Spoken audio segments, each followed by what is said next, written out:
સૌથી પહેલા મિત્રો ડેમો સ્ટેટસ વિડીયો જોઈ લો, પછી એડિટિંગ સ્ટાર્ટ કરીએ.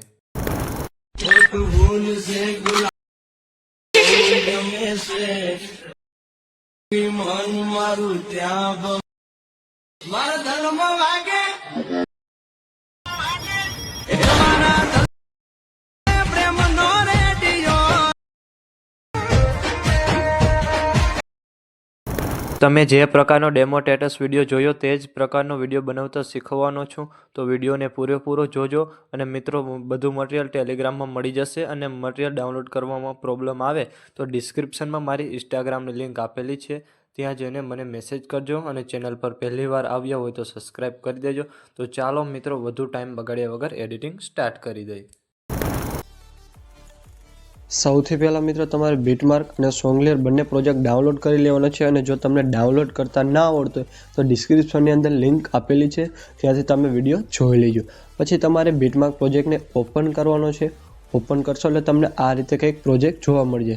પછી તમારે સ્ટાર્ટિંગમાં આવી નીચે જવાનું છે. ને અહીંયા તમને ટેક્સ આપેલા છે, તેમાં તમારે ફોન્ટ ચેન્જ કરવાના છે. ચેન્જ કરવા માટે તમારે ટેક્સ પર ક્લિક કરવાનું છે. અહીંયાથી તમારે એડિટ ટેક્સ પર ક્લિક કરી અહીંયાથી તમારે આ એરા પર ક્લિક કરવાનું છે. અને અહીંયાથી તમારે KAP 158 વાળા ફોન્ટ રાખી દેવાના છે. પછી તમારે ઉપલા ટેક્સ પર ક્લિક કરવાનું છે. અહીંયાથી એડિટ ટેક્સમાં જવાનું છે. અને અહીંયાથી તમારે KAP 051 વાળા ફોન્ટ રાખી દેવાના છે. અને પછી ઉપલા ઇમોજી પર ક્લિક કરવાનું છે. અહીંયાથી એડિટ ટેક્સમાં જવાનું છે. અહીંયાથી તમારે આઈફોન ઇમોજી રાખી દેવાના છે. તમારે બધામાં તમારે ફોન્ટ ચેન્જ કરી દેવાના છે. પછી પહેલા બીટ માર્કે આવવાનું છે. પહેલા બીટ માર્કે જવા માટે તમારે આ એરા પર ક્લિક કરવાનું છે. એરા પર ક્લિક કરશો એટલે સીધા આવી જશો 13.0 બીટ માર્કે. પછી તમારે પ્લસ પર ક્લિક કરવાનું છે. પ્લસ પર ક્લિક કરી અહીંયાથી તમારે મીડિયમમાં જવાનું છે. પછી અહીંયાથી મેં તમને જે ફાઇલ આપી હશે તેને તમારે ઓપન કરી લેવાની છે. પછી તમારે ફોટાને સિલેક્ટ કરી તમારે 3 ટપકા પર ક્લિક કરવાનું છે. અને અહીંયાથી તમારે ફેલ કોમ્પ્રોમેશન એરિયા પર ક્લિક કરી દેવાનું છે. પછી તે ફોટાને વિડીયોના એન્ડ સુધી તમારે રાખી દેવાનો છે. પછી તમારે તે ફોટાને નીચે લઈ લેવાનો છે. આટલું કર્યા બાદ પછી તમારે બહાર નીકળી જવાનું છે અને સીધું આવી જવાનું છે સોંગલિયર પ્રોજેક્ટની અંદર. સોંગલિયર પ્રોજેક્ટ ઓપન કરશો એટલે તમને આ રીતે કંઈક સોંગલિયર જોવા મળશે. પછી તમારે એમાં પણ ફોન્ટ ચેન્જ કરવા માટે તમારે ટેક્સ પર ક્લિક કરવાનું છે. અહીંયાથી તમારે એડિટ ટેક્સમાં જવાનું છે. અહીંયાથી તમારે રંજની વાળા ફોન્ટ રાખી દેવાના છે. અને મેં વિડીયોમાં જે પણ ફોન્ટ યુઝ કર્યા છે તે તમને મારા ઓલ મટીરિયલની અંદર તમને મળી રહેશે.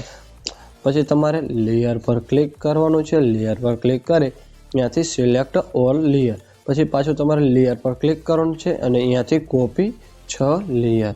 પછી તમારે બહાર નીકળી જવાનું છે અને સીધું આવી જવાનું છે બીટમાર્ક પ્રોજેક્ટની અંદર. પછી પહેલા બીટમાર્કે આવી તમારે લેયર પર ક્લિક કરવાનું છે. અને અહીંયાથી તમારે પેસ્ટ 6 લેયર. આટલું કર્યા બાદ પછી તમારે વિડીયોના સ્ટાર્ટિંગમાં આવી પ્લસ પર ક્લિક કરવાનું છે. અને મીડિયમમાં જવાનું છે. અહીંયાથી તમારે આ વિડીયો લઈ લેવાનો છે. એ વિડીયો પર ક્લિક કરી તમારે બ્લેન્ડિંગ ઓપ્સિટી પર ક્લિક કરવાનું છે. અને અહીંયાથી તમારે લાઇટિંગમાં જવાનું છે. લાઇટિંગ કરી લાઇટિંગ કરી દેવાનું છે. પછી આ બ્લેક સ્ક્રીન વિડીયોને તમારે વિડીયોના એન્ડ સુધી રાખી દેવાનો છે. અને જે વધારાનો ભાગ છે તેને તમારે કટ કરી દેવાનો છે. પાછું તમારે પહેલા બીટમાર્ક આવી પ્લસ પર ક્લિક કરી મીડિયમમાં જવાનું છે. ત્યાંથી તમારે આ વિડીયો લઈ લેવાનું છે. એના પર ક્લિક કરી અહીંયાથી તમારે મૂવ એન્ડ ટ્રાન્સપોર્ટમાં જવાનું છે. અહીંયાથી તમારે રોટેટ પર ક્લિક કરવાનું છે. અહીંયાથી તમારે -90 ડિગ્રી કરી દેવાનું છે. પછી 3 ટપકા પર ક્લિક કરવાનું છે. અને અહીંયાથી તમારે ફિલ કોમ્પ્રેશન એરિયા.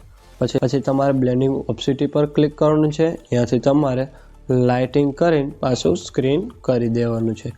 આટલું કરશો એટલે મિત્રો તમને વિડીયો બનીને કમ્પ્લીટ થઈ જશે. અને વિડીયો ગેલેરીમાં સેવ કરવા માટે તમારે એરા પર ક્લિક કરવાનું છે. અને અહીંયાથી તમારે એક્સપોર્ટ પર ક્લિક કરી દેવાનું છે. અને મિત્રો, વિડીયો ગમે તો લાઇક કરી દેજો. અને ચેનલ પર પહેલી વાર હોય તો સબસ્ક્રાઈબ